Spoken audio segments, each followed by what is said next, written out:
لا حول ولا قوة إلا بالله العلي العظيم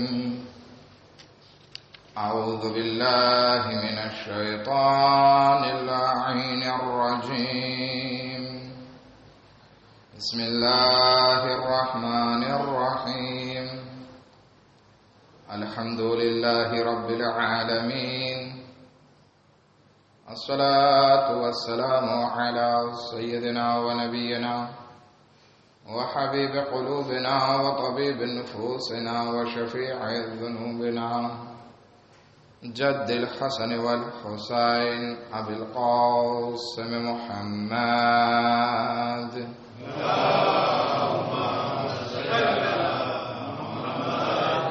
وأهل بيته الطيبين الطاهرين المعصومين المظلومين ولعنة الله على أعدائهم أجمعين أما بعد فقد قال الله تبارك وتعالى في كتابه الكريم وقوله الحق بسم الله الرحمن الرحيم قل هل ننبئكم بالأخسرين أعمالا الذين ضل سعيهم في الحياة الدنيا وهم يحسبون أنهم يحسنون صنعا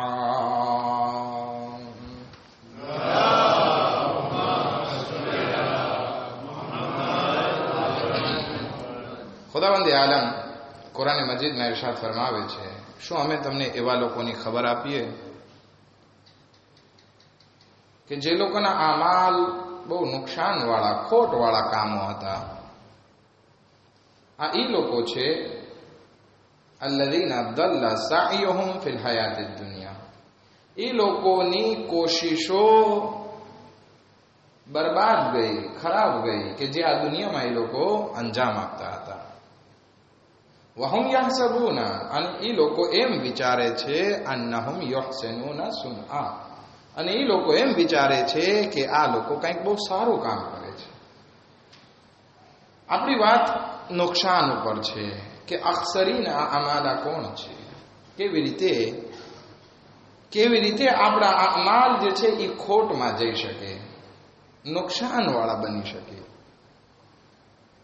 તો આપણે એમાંથી એક ગઈકાલે વાત કરી, અગર જો આપણે જિંદગીમાં આપણે કરેલા કાર્યોનો આપણા નફ્સનો હિસાબ ના કરતા હોય તો પછી આપણી જિંદગી ખોટમાં છે, આપણને આખિરતમાં નુકસાન થશે.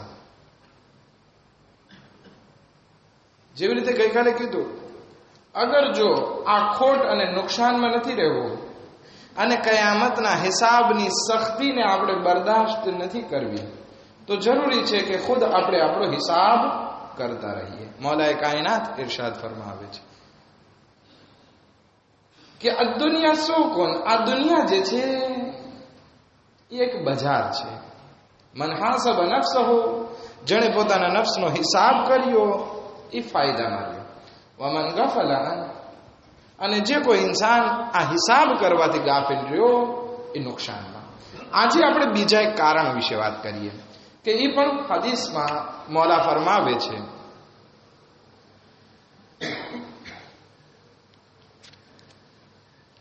ખાબ વ ખસીરા, નુકસાન અને ખોટમાં છે એ ઇન્સાન મન ગફલા અન ઇસ્લાહિલ મઆદ, કે જે કોઈ ઇન્સાન પોતાની કયામતને, પોતાની આખિરતને સુધારવાથી ગાફિલ રહી જાય, ગફલત કરી નાખે, એ ઇન્સાન નુકસાનમાં છે. પહેલું નુકસાન આપણે વાત કરી કે જે લોકો હિસાબ ના કરે પોતાના નફ્સનો, એ નુકસાનમાં છે. બીજા કોણ લોકો? જે પોતાની આખિરતને ના સુધારે. આ દુનિયાની મસ્તીની વિશે વાત કરી કે દુનિયાનો નશો જે ઇન્સાનને ચડી જાય તો પછી એ હિસાબ ના કરે. અને એવી જ રીતે અગર જો આ દુનિયાનો નશો ઇન્સાનને ચડી જાય અને આ દુનિયામાં મસ્ત રહે અને આખિરતને ભૂલાવી દે, આખિરતમાં એને શું જરૂર પડશે, કઈ વસ્તુ એને કામ લાગશે, આખિરત માટે શું કરવું, આ બધી વસ્તુને જ્યારે ઇન્સાન ભૂલાવી દે તો પછી એની આખિરત બરબાદ થઈ જાય છે. અને જ્યારે આખિરત બરબાદ થઈ જાય તો પછી એ ઇન્સાન નુકસાનમાં છે. કારણ કે આ દુનિયા તો બહુ ટૂંકી દુનિયા છે, આ જિંદગી તો બહુ ટૂંકી જિંદગી છે. અસલ જિંદગી તો કયામતની જિંદગી છે, અને ઈ આપણી અગર જો ખરાબ થઈ જાય તો આપણે નુકસાનમાં.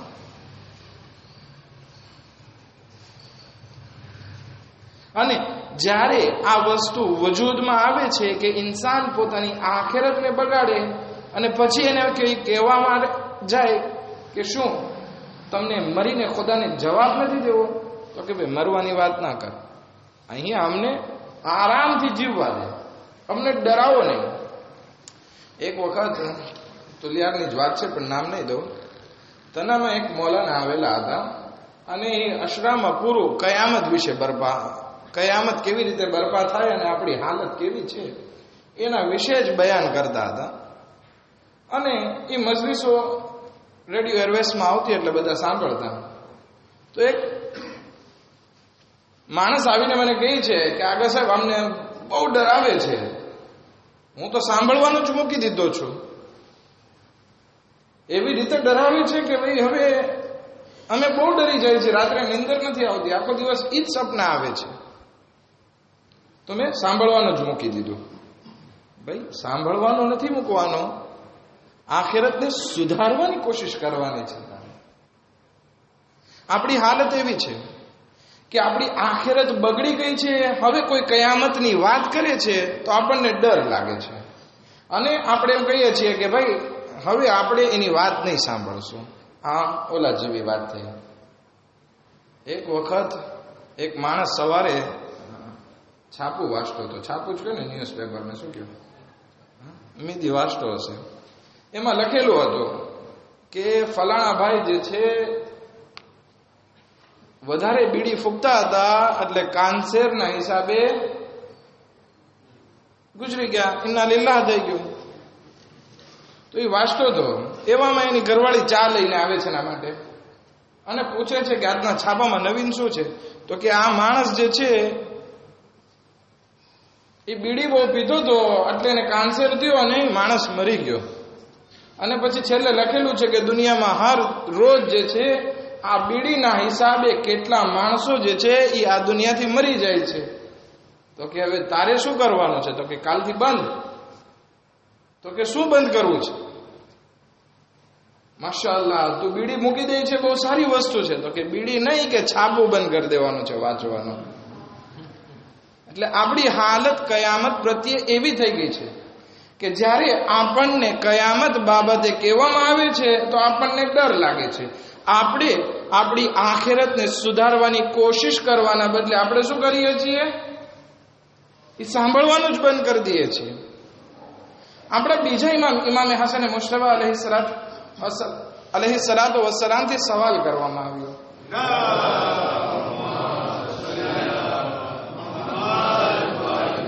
કે મૌલા, લોકો કયામતથી એટલા બધા ડરે છે શું કામ, મોતથી શા માટે ડરે છે? કયામતનો જિક્ર આવે એટલે માણસોના પગ ધ્રુજવા લાગે અને કહે છે કે ક્યારે આગળની મજલિસ આ કયામત ઉપર પૂરી થાય તો અમે ભાગી જઈએ અને કાલથી આવવાનું નામ નહીં લઈએ, અમે નીચે ઉભા રહીશું પણ ઉપર નહીં ચડીએ. શું કામ? કારણ કે ડરે છે કયામતથી. શું કામ ડરે છે? એ ઇમામે હસન મુશ્તબા અલૈહિસ્સલાતુ વસ્સલામ ફરમાવે છે, કારણ કે લોકોએ પોતાની દુનિયાને આબાદ કરી નાખી, બહુ સજાવી નાખી અને આખિરતને વિરાન કરી નાખી, બરબાદ કરી નાખી. તો હવે જ્યારે એને કયામતની યાદ અપાવવામાં આવે છે કે ભાઈ તારે અહીંયાથી એક વખત કયામતમાં જવાનું છે, આખિરતનો સામનો કરવાનો છે, તો એ ઇન્સાન ડરવા લાગે છે. કારણ કે દરેક ઇન્સાન એક સરસ મજાની જગ્યામાંથી એક ખરાબ અને બદતરીન જગ્યામાં જવાથી ડરે છે. તો હવે આપણે આપણી આખિરતને અગર જો ખરાબ અને બરબાદ કરી નાખી છે તો એ જ હાલત આપણી છે કે આપણે ડરશું. હવે આખિરત બરબાદ શા માટે થાય એ એક પણ સવાલ છે. એક સવાલ પર મોહમ્મદ વાલ મોહમ્મદ પર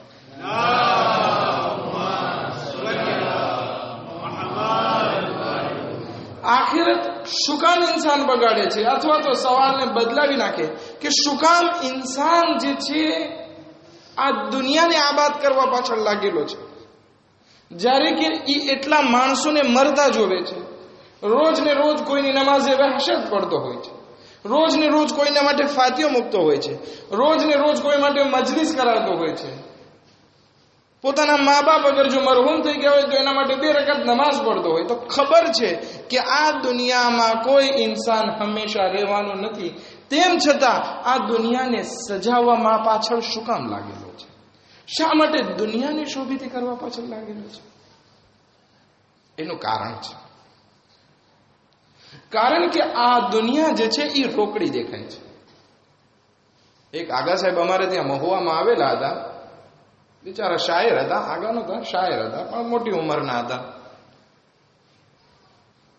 એ એક જવાનને સવાલ કર્યો કે તું શું કામ મજલિસમાં આવે છે? તો કે સવાબ મળે, ઇમામ હુસૈન રાજી થાય, ખુદા રાજી થાય એટલા માટે. તો કે સવાબ મળે એટલે શું? તો કે જન્નત મળશે. તો કે એ તો બધું ઉધારમાં છે, રોકડમાં શું મળશે તને? ઇસ્લામમાં, પછી પોતે શાયરીના પોતાના અંદાજમાં કહે છે કે ઇસ્લામમાં કોઈ વસ્તુ ઇન્સાનને રોકડી દેવામાં નથી આવતી, બધું ઉધારમાં છે. તમે અહીંયા નમાઝ પઢશો, ફાયદો ક્યાં થશે? કયામતમાં, કબ્રમાં. રોઝા રાખશો, જહન્નમની આગથી તમને નજાત મળશે. હજ કરશો, ખુદાવંદી આલમ જન્નત અદા કરશે. ખુમ્સ આપશો, ખુદાવંદી આલમ ત્યાં તમને પાછો આપશે. આ બધી વસ્તુ જે છે ઇસ્લામમાં ઉધાર છે. અને દુનિયામાં આપણે જે પણ કાંઈ કામ કરીએ, પૈસા ફેંકે એટલે આપણે આબાદ કાટકટ લઈ શકીએ, પૈસા ફેંકે એટલે આબાદ વિલા લઈ શકીએ, પૈસા ફેંકે એટલે આબાદ શાદી કરી શકે, ધૂમધામ કરી શકે, આબાદ રેસ્ટોરાંમાં જઈ શકે. બધી પ્લેઝર જે દુનિયામાં જે છે એ રોકડી છે. અને જેટલું પણ ખુદાવંદી આલમ વાયદો કરે છે એ આ દુનિયા માટે વાયદો એક પણ નથી કરતો. ભલે એની બરકતથી અમુક થોડીક વસ્તુ મળી જતી હોય તો વાત અલગ છે, પણ એ પણ શ્યોર નથી કે મળે કે ના મળે. એટલે કહેવાનો મકસદ આપણો અહીંયા છે કે દુનિયાની જે વસ્તુ છે એ આપણને રોકડમાં મળે છે, અને ઇસ્લામમાં જે સવાબ મળે છે એ અહીંયા નથી મળવાનો. ક્યાં મળવાનો છે? કયામતમાં. તો હવે આપણે શું વિચારીએ છીએ કે આપણને આ દુનિયામાં પ્લેઝર સામે દેખાય છે, નાઇટ ક્લબની મસ્તી આપણને સામે દેખાય છે, ઝિનાની મજા, પ્લેઝર આ દુનિયામાં દેખાય છે, શરાબના નશામાં આ દુનિયામાં દેખાય છે, ઇસરાફ અને હરવા ફરવા, મોજ શોખ, ઝિના, આ તે બધી વસ્તુ અહીંયા આપણને સામી દેખાય છે. એટલા માટે આપણે જે સામો દેખાય છે તો એ રોકડાને લેવા કોશિશ કરીએ છીએ, અને ઉધાર જે આપણને ત્યાં મળવાનો છે એને ભૂલી જઈએ છીએ. પણ આ સિફત સારી નથી. આપણને એમ થાય કે આપણે વેપારમાં તો એવું જ કરીએ છીએ ને, જે રોકડું મળે, જે રોકડો ગ્રાહક હોય, પૈસા પરબારો દેતો હોય એને આપણે વધારે રિસ્પોન્સ દઈએ છીએ. જે ઉધારની વાત કરતો હોય એને કહેતા કે ભાઈ ખોબરી જા, અથવા ભાવ વધારે કહીએ, અથવા તો કંઈ આપણે વાત કરીએ. તો આપણે આદત દુનિયામાં, ધંધામાં એવી થઈ ગઈ છે કે આપણે રોકડ કામમાં વધારે દોષ રાખીએ છીએ. એવી જ રીતે આપણે આ દુનિયાને રોકડી સમજીએ છીએ, કેશ સમજીએ છીએ, એટલે આખિરતને ભૂલાવી દઈએ છીએ, કારણ કે આખિરત આપણને ઉધાર દેખાય છે. પણ હકીકતમાં જોઈએ તો ખુદાવંદી આલમે આ બાકી એટલા માટે રાખ્યું છે કે એને કાંઈ ફાયદો નથી થવાનો, પણ એ ફાયદો આપણને જ થવાનો છે. શું ફાયદો થવાનો છે? અગર જો ખુદા દુનિયામાં દઈ દે તો શાયદ આપણા માટે સારું કહેવાય, પણ આ દુનિયા ખતમ થઈ જવાવાળી છે, આ દુનિયા ફના થઈ જવાવાળી છે, આખિરત બાકી રહેવાવાળી છે. માટે ખુદા કહે છે કે હું તમને અહીંયા નહીં આપું તમારા આ માલનો સવાબ, આખિરતમાં આપીશ અગર જો તમે અંજામ આપો. પણ અમુક ફિક્ર જે છે એ શૈતાની ફિક્ર થઈ ગઈ હોય છે. અઝાઝીલ અથવા તો ઇબ્લીસ અથવા તો શૈતાન હઝરત આદમના સજદા પહેલા જે મલાઈકાઓની સફમાં પહોંચી ગયો હતો, મલાઈકાઓનો સરદાર બની ગયો હતો, અને આસમાનના ચક્કર લગાવતો લગાવતો એક વખત લોહે મહફૂઝ તરફ પહોંચે છે. લોહે મહફૂઝ કે જેમાં ખુદાવંદી આલમે કુરાન લખી રાખ્યું છે. એ લોહે મહફૂઝ ઉપર એક તખ્તી ઉપર લખેલું વાંચે છે કે જે કોઈ ઇન્સાનને આ દુનિયામાં જોવે, જિંદગીમાં જોવે આરામ, ખુશી, અમે દઈ દઈશું, અથવા તો એ ઇન્સાનને આખિરત માટે બચાવીને રાખે તો અમે એને આખિરતમાં દેશું. ઓપ્શન ઇન્સાન પાસે છે, યા તો દુનિયામાં લે યા તો આખિરતને લે. શૈતાન વિચાર કરે છે કે ભાઈ દુનિયા જે છે એ રોકડી કહેવાય, કેશ કહેવાય. કેશને શું તમે કહો? કાશ. દુનિયા જે છે એ કાશ કહેવાય, અને આખિરત ક્યારે આવશે? ઉધાર છે. ઉધારને શું કહો છો તમે?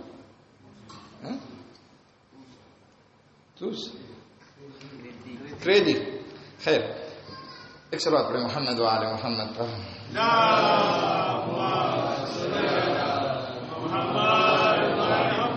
તો આ આખિરત જે છે એ શૈતાનને ક્રેદી દેખાય છે, ઉધાર દેખાય છે. તો કે ના, એ આપણે ધંધો નથી કરવો, ખુદાને અહીંયા દઈ દે તો વધારે સારું બોલે છે. ખેર, વખત આવ્યો અને એને જિંદગી માંગી, કયામત સુધીની મોહલત માંગી અને મળી ગઈ. કરબલાના વાક્યમાં આપણને એ વસ્તુ દેખાય છે. ઇમામે હુસૈન ઉમરે સાદને બોલાવે છે. ઉમરે સાદ, તું મારા કત્લમાં શરીક ના થા, તો એક ઇજ્જતદાર ખાનદાનથી છો, યાદ રાખ કે જે મારો કાતિલ હશે એને કયામતમાં ફાયદો નહીં થાય, નુકસાનમાં હશે. મોલા, અગર જો હું તમારા કત્લમાં સાથ નહીં દઉં તો મારા બાલ બચ્ચાનું શું થશે જે કુફામાં છે? ઇમામ કહે છે એની ગારંટી હું લઉં છું, તારા બાલ બચ્ચાને કાંઈ નહીં થાય. કે મારી જમીન છે કુફામાં એ બધી જપ્ત કરી લે છે ઇબ્ન ઝિયાદ. તો કે મારા બાબા અલી મુર્તઝાનો બાગ છે એ અમે તને આપશું, રામપ્લાસ થઈ જશે. તું શરીક ના થા, તું મારો સાથ દે. એમ નથી કીધું કે તું પણ મારી સાથે શહીદ થા, ના, તું મારા કત્લમાં શરીક ના થા. કે છે નહીં મૌલા, મને રઈ શહેરની હુકુમત દે છે એ લોકો. ઇમામ કહે છે કે તને મારી વાત ઉપર ભરોસો છે? તને એ નહીં મળે. અને અગર જો તું મારા કત્લમાં શરીક નહીં થા તો હું કયામતના દિવસે મારા જજ રસૂલે ખુદાથી તારી શફાઆત કરાવીશ, તારા બરાબર શફા. કે મૌલા, અહીંયા જે છે રઈ શહેરની હુકુમત મને અહીંયા સામે મળતી દેખાય છે. તમને આવતીકાલે કત્લ કરવું એટલે રઈ શહેરની હુકુમત છે મારા માટે. ઇમામ કે જા, એ તને નસીબ નહીં થાય. હવે આ ઉમરે સાદની ફિક્ર શૈતાની ફિક્ર હતી કે શું લીધું? આ દુનિયાને કેશ સમજી, રોકડ સમજી અને લઈ લીધી, આખિરતને નુકસાનમાં નાખી દીધી, આખિરતને પ્રોબ્લેમમાં મૂકી દીધી. હવે આ બે એક્ઝામ્પલો, એક શૈતાનનો, એક ઉમરે સાદનો, કે જે લોકોએ દુનિયા ઇખ્તિયાર કરી. હવે અહીંયા હું એક તમને સવાલ કરું છું કે તમને શું જોવે છે?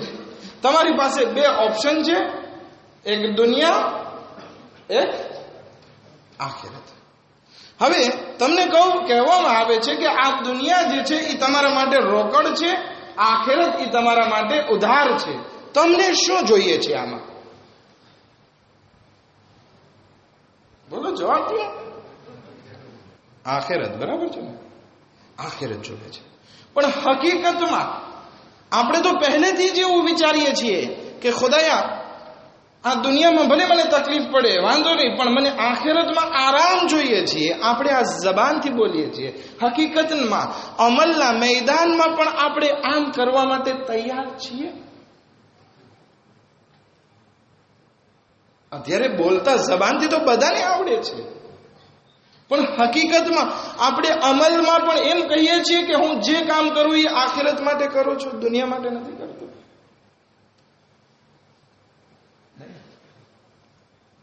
એવું નથી ખાલી આપણે છે.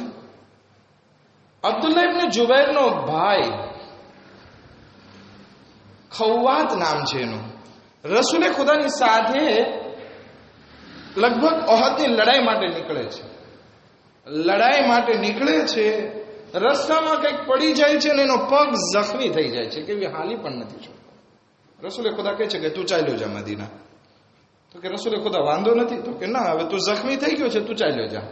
એ માણસ ચાલ્યો જાય છે. જ્યારે રસૂલે ખુદા લડાઈમાંથી પાછા ફરે છે, બધાને ગનીમત આપે છે, તો આ ખવ્વાતને પણ આપે છે, કારણ કે મોમિન હતો, એને પણ આપે છે. બધા માણસો કે એ તો ક્યાં લડાઈમાં હતો, મેદાનમાં. તો કે વાંધો નહીં નહોતો, પણ એને આવવાની તૈયારી દેખાડી, સાથે તો આવ્યો, નિયત તો હતી, એટલા માટે હું એને આપું છું. પણ એ જ ખવ્વાત એક બીજી લડાઈમાં, હવે સાંભળજો, બીજી લડાઈમાં રસૂલે ખુદાની સાથે છે. ખૈમા નખાઈ ગયા હતા, તૈયારી હતી. હવે આ માણસ જોવે છે કે અમુક ઓરતો બેઠેલી છે, એટલે આ માણસ શું કરે છે? પોતાના જે જંગી લિબાસ હતા એ કાઢી અને સાદા લિબાસ પહેરી અને औरतोની આજુબાજુ ભટકવા લાગ્યો. નકર રસૂલે ખુદાની સાથે છે, મોમિન છે. પણ ત્યાં રસૂલે ખુદા ત્યાંથી પસાર થયા, ખવ્વાતને જોવે છે, પૂછે છે, ખવ્વાત અહીંયા તું શું કરી રહ્યો છે આ औरतोની પાસે? તો કે યા રસૂલલ્લાહ, મારો ઊંટ તોફાની થયો છે અને ભાગી ગયો છે. શું થયો છે? શામો તોફાની થયો અને એ ભાગી ગયો છે, હું તલાશ કરું છું. કે અચ્છા. રસૂલે ખુદાને ખબર છે કે ખોટું બોલે છે, નહીતર અહીંયા લડાઈના મેદાનમાં આવેલો હોય તો લડાઈના કપડા હોય, આવી રીતે ના હોય શોભીતા કપડા. હે રસૂલે ખુદા કહે છે વાંધો. રસૂલે ખુદાને ખબર છે, પણ બહારનું જે આ કાઢ્યું એટલે કબૂલ કરી લીધો અને મૂકીને ચાલ્યા ગયા. મદીના જ્યારે પહોંચે છે ત્યારે આ ખવ્વાત મળે છે. એને સવાલ કરે છે, ખવ્વાત, તારો તોફાની ઊંટ પાછો આવી ગયો? સવાલ એવી રીતે હતો એટલે એ માણસ સમજી ગયો કે રસૂલે ખુદાને બધી ખબર છે. આવીને કહે છે, યા રસૂલલ્લાહ, મને માફ કરો. અલ્લાહની બારગાહમાં દુઆ કરો કે ખુદા મારા ગુનાહને માફ કરે. હવે પછી મારો ઊંટ તોફાની નહીં થાય, એટલે કે હું મારા નફ્સને સાચવીને રાખીશ. અહીં આપણો લેસન છે. આપણે બધા કહીએ છીએ ને કે મને આખિરત ખપે છે, પરંતુ જ્યારે આ આપણો ઊંટ અથવા તો આપણો નફ્સ તોફાની થાય છે દુનિયાની રંગીનીને જોઈને, તો શું આપણી આખિરત ત્યાં ખરાબ નથી થતી? આપણી સામે જ્યારે બજારમાં પૈસા દેખાય છે તો શું આપણો નફ્સ આ દુનિયાની લાલચમાં એમ નથી કહેતું કે આ દુનિયા જ મને ખપે છે, આખિરત નથી જોતી? જ્યારે કોઈ ખૂબસૂરત औरत સામે આવે છે તો શું આપણે એમ કહીએ છીએ કે મને જે છે આખિરતમાં હોર જોઈએ છે, હું આ औरत સામે નહીં જોઉં? જ્યારે મને મોટી મોટી ખુરશી અને મોટા મોટા લકબ મળે છે મિસીઓ અને પ્રેસિડાના, તો શું મને આખિરત યાદ આવે છે કે હું ભૂલી જાઉં છું કયામતને? અથવા શોહરત, ઇજ્જત, દौलत, રાહત, આપણો માલ વેચાય, લાલચ, આ બધી વસ્તુમાં શું આપણે આખિરતને ભૂલાવી અને રોકડ લેવા માટે તૈયાર નથી થઈ જતા? થાય છે કે નહીં? તો આપણે જબાનથી તો બોલીએ છીએ કે મને આખિરત જોઈએ છીએ, પણ જ્યારે અમલના મેદાનમાં આપણે આગળ વધીએ છીએ ત્યારે આપણી હાલત પણ એ શૈતાન અને ઉમરે સાત જેવી થઈ જાય છે. માફ કરજો. કારણ કે આપણે એ જ રસ્તા ઉપર જઈએ છીએ કે મને આખિરત નથી જોતી, મને આ દુનિયા જોવે છે. હવે એ લોકોના અંજામ થયા શું કે જે લોકોએ આ દુનિયાની રંગીનીમાં રંગાઈ અને આખિરતને ભૂલાવી દીધી. પછી શું પ્રોબ્લેમ થયો એ લોકોને? પ્રોબ્લેમ એ થયો કે એ રંગીનીમાં રંગાયેલા રહ્યા અને દુનિયાની રોકડ જે છે દુનિયા ભેગી કરતા રહ્યા. ઇબ્રાહિમ સમાની મુહતસિમ, એને ઇબ્રાહિમ સમાની કહેવાય છે, કારણ કે એનો લકી નંબર 8 હતો. વિથ એની પાસે 8 ઘર હતા, 8 મેઝો. એને 8 દીકરા હતા. એને 8 વર્ષ હુકુમત મળી, 48 વર્ષ એની ઉંમર. રંગીનીમાં રંગાયેલ છે. પછી જ્યારે મોત આવી, મોતનો વખતે એહતજાર આવ્યો, ત્યારે કુરાનની આયત પડે છે, ફલમ્મા નસુ મા ઝુકિરુ બિહ,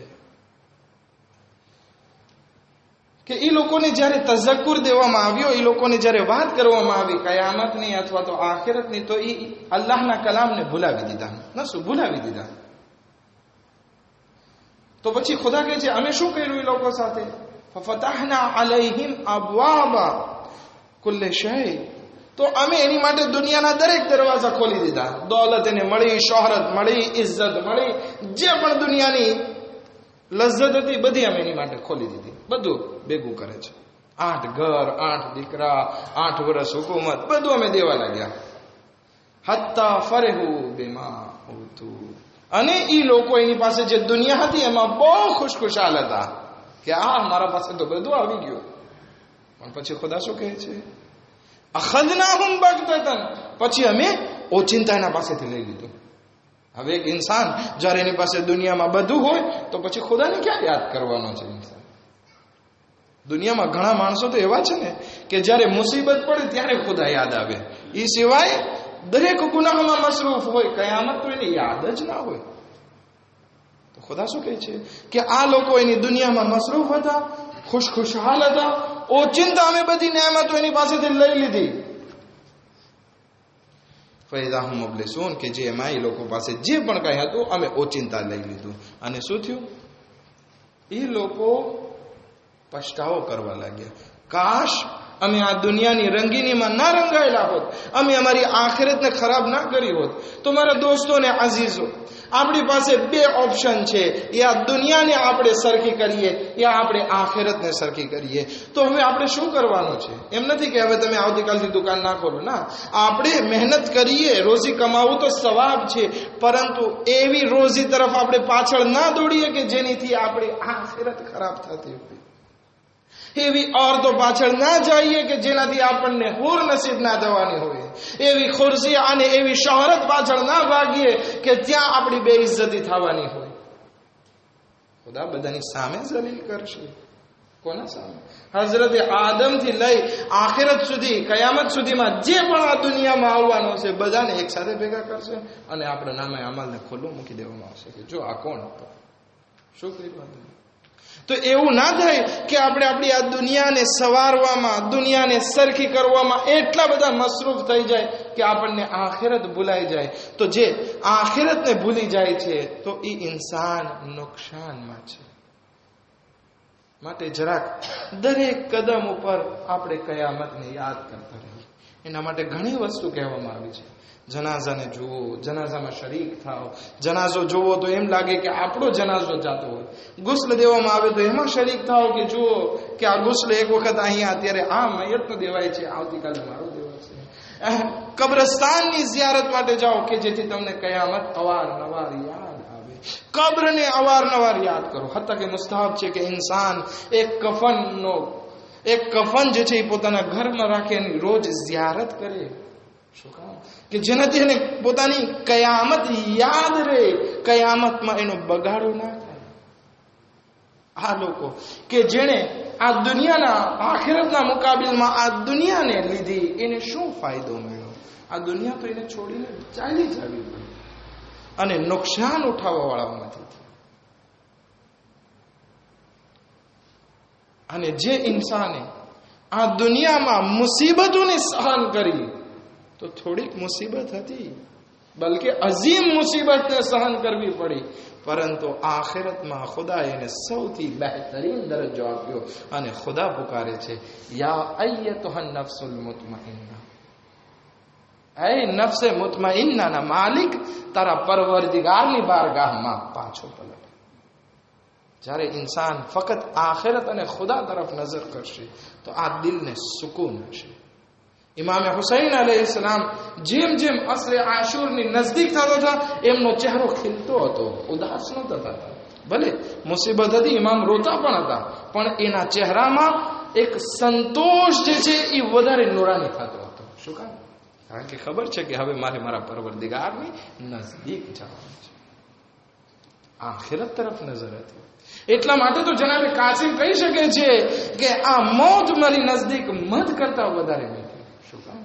કારણ કે નજર પહેલેથી જ આખિરત ઉપર છે. પરંતુ ઇમામે હુસૈનની શહાદત પછી જે મુસીબતો અહેલે હરમ ઉપર પડી છે કે જેને યાદ કરીને ઇમામે સૈયદ સજ્જાદ પૂરી જિંદગી રડતા રહ્યા. હા, ઝદારો, આપણે જનાબે સકીનાના એક મસાયબ ગઈકાલે વાત કરી હતી કે ગસ્સાલા જ્યારે ગુસ્લ દેતી હતી તો ચીખ મારીને પુકારે છે કે આ કેવી બીમારી હતી કે એના કપડા એના જિસ્મથી ચોટી ગયા છે. ઇમામ જનાબે ઝૈનબ ફરમાવે છે કે ના, એવી બીમારી નહીં હતી, પણ આ બધી મુસીબતો હતી કે જે સકીના સહન કરતા કરતા આવી હાલત થઈ ગઈ હતી. હા સજારો, ઇમામે સૈયદ સજ્જાદ કૈદખાનામાં એક નાનકડી એવી કબ્ર તૈયાર કરે છે کہ سکینہ نے ہمیں دفن کروانی چھے آزادارو غسل و کفن دے ہوئی گیو ہمیں امام سید سجاد بوتلی ہاتھ کھڑی نے بیڑی نے سنبھالے چھے جناب سکینہ لی میت لی سامنے ابھارے چھے آزادارو ای مظلوم بھائی کہ وہ بھائی ہے کہ بہن نی نماز جنازہ تو پڑھے چھے پرنتو ہاتھ گھڑی تھی بندہ ہے لاچے پاک ماں بیڑی چھے گہا ماں کاردار تو آزادارو امام سید سجاد ہوا چھے پاچڑ جناب زینب بی تھی بی بی او بھی رہی چھے ہاں رباب کے ویری دے اباشے بوتالی دکری نے نماز چلا آزادارو یہ 5 تکبیر امام سید سجاد کیوی تے آپ بھی منے لدی خبر آزادارو یہ رباب آگل وجہ چھے سکینہ نو چہرو جو ہمارے آزادارو کیوی حالت ہے مارو ایک دکر والی اصغر کربلا نہ میدان پر سوئی گیو آنے ماری بیچی دکری سکینہ زندان ماں جناب زینب دلاشو آپے چھے جناب سکینہ نے دفن کروا ماوچ آزادارو قبر بند تئی گئی روز میں رباب سکینہ لی زیارت کرے جے آزادارو ای وقت پڑھاویو کہ ہمیں رہائی نصیب تئی بدی بی بی ہو قید خانہ تھی باہر نکلے جے رباب قید خانہ ماں ای قبر پاسے جائلے کہے جے اے سکینہ ہمیں رہائی نصیب دے چالو وطن جائیے مدینہ میں شکرہ انتظار الا لعنت اللہ علی القوم الظالمین سیعلم الذین ظلموا ای منقلب خدا واسطہ محمد علی محمد نمری مجلس ازان قبول فرما ہمارا گناہ کبیرہ صغیرہ نے معاف فرما ہماری مشکلات نے آسان فرما ہمارا رزق میں برکت عنایت فرما خدا بحق محمد و آل محمد جو مومنین و مومنات پریشان حال جو خدا لکھنے پریشانیوں نے دور فرما خدا بحق محمد و آل محمد دشمنان اسلام نے نیست و نابود فرما حضرت آیت اللہ سستانی نے دیگر مراجعوں نے صحت و سلامتی ساتھ لامبی عمر عنایت فرما خدا بحق محمد و آل محمد امام الزمن علیہ السلام نا ظہور میں جلدی جلد عاجل فرما انہیں من انصار و مشمار فرما ربنا تقبل منا انک انت السمیع العلیم